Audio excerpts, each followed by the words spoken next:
සුබ දවසක් JBL guys. මේ පාටි බොක්ස් 320 එක කස්ටමර් අරගෙන මාස 10ක් විතර වෙනවා කියලා කිව්වා. වොරන්ටි එක නම් ඉවරයි. කස්ටමර් රිපෙයාර් කරන්න යම්කිසි ප්ලේස් එකකට දීලා තියෙනවා මේ කොළඹ පැත්තේ. JBL repairs කියලා දාගෙන ඉන්න තැනක් කියලා තමයි නම නම් දන්නවා. ඒක අදාළ නැහැ. ඒගොල්ලෝ try කරලා මෙන්න මේකේ තියෙන ප්‍රශ්නේ පව එක ඔන් වෙනවා.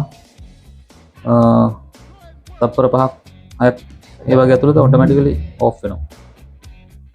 මොන පව එක ඔන් එකේ දැන් තියෙන්නේ.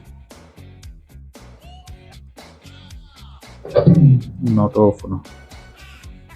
ආයෙත් ඔන් කරත් ඒ වගේම තමයි. පව එකටත් ඒ වගේ පව ඩිරෙක්ට් පව එක දැම්මත් ඔටෝමැටිකලි ෂට් ඩවුන් වෙනවා.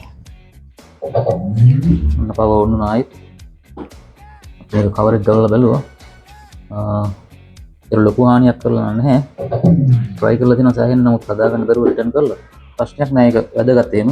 තිබුණ තත්ත්වෙන් හරි රිටර්න් කරන එක ලොකු දෙයක්. සමහර අය තිබුණ එකත් විනාශ කරලා නැති කරලා නෝපාව කරලා තමයි එවන්නේ ආයි පුළුවන් කෙනෙකුට ඒක රිපෙයාර්ස් එක කරගන්න බැරි වෙනවා. ඒක නිසා එහෙම කරලා මෙහෙම කරන එක ටිකක් වැදගත්.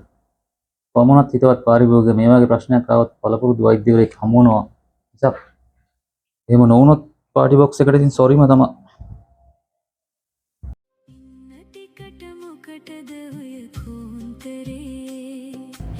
යන්න වෙනව මරු වෙනකොට සැරේ